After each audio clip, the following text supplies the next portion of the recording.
Hi betting experts, and now we're going to have a look at the 2025 Stayers Hurdle. Now this has been one of the quietest anti-post markets of the Cheltenham Festival. The firms have been up for about 6 months with it, but there's been very little movement, and that's mainly because the reigning champion T Hooper, we haven't seen him since December when he finished second behind Lossiemouth in Ireland. He's been kept fresh for the big day. He was an extremely impressive winner of this race last year, where he was backed off the boards and never came off the bridle, quick and clear, readily up the hill. If he returns in that form, he's going to take plenty of beating, there's no doubt about that. He's still going forwards.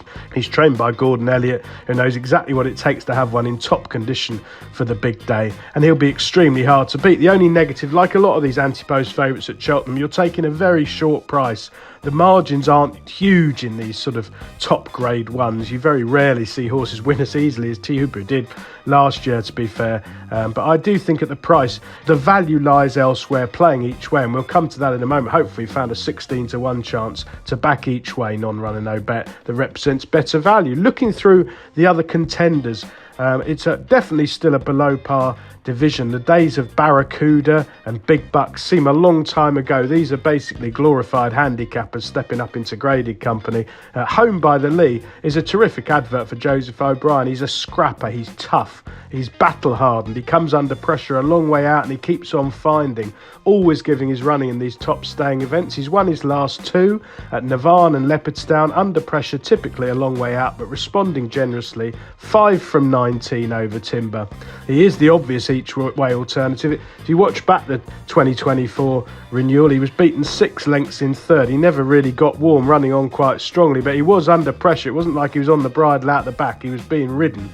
And he did run on strongly. I guess he'd probably want a bit more rain perhaps to make it a proper slug in the mud, but I'm imagining that Cheltenham's going to be sort of good to soft this year, and I think he might be short of pace.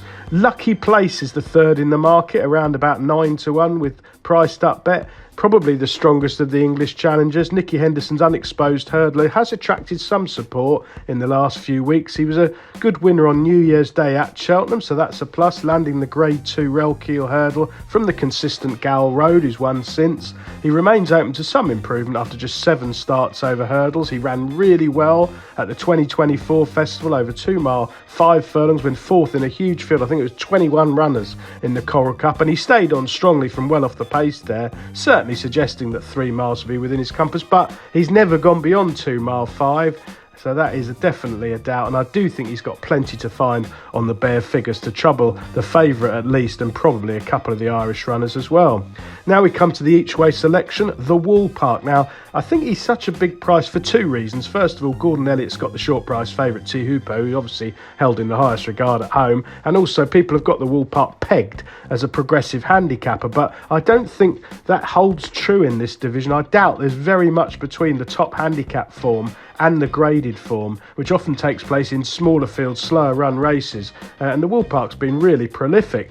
He's won 6 from 12 over hurdles so far. He's improved run to run in handicaps as his stamina has been drawn out. He was quite well backed. I think he went off 9-2 when upped in class to the long walk at Ascot in December. That was his first run since being bought privately by JP McManus, and watching the run back this morning, he finished really strongly. He was in a very poor position initially and made up a lot of ground up the straight from miles off the pace. It was a very promising run. Ascot quite sharp, right-handed on decent-ish ground. It probably tapped him a bit, but he's got Cheltenham form in the book, winning a handicap here over 3 miles, so nothing wrong with the undulating track for him. And at 16-1, as I say, he represents totally different form lines to the principals, and I think he's a good each way bet.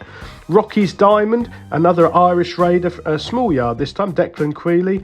He took his form to another level when winning the Grade 2 Galmoy at Gowran in January on heavy ground. The principal's disappointed there. I doubt the form's worth a great deal, and conditions will be a lot quicker at Cheltenham, that's for sure. I doubt we're going to get a heavy ground festival looking at the weather forecast over the next couple of weeks, and I think Rocky's Diamond might just be short of pace. He's never run away from Ireland. And Gowell Road, the last one of the principals, around about 16-1. Well, he's a Cheltenham specialist. He gives his running every time. He's a game finder who gets positive rides from the top class Sam Twiston Davis.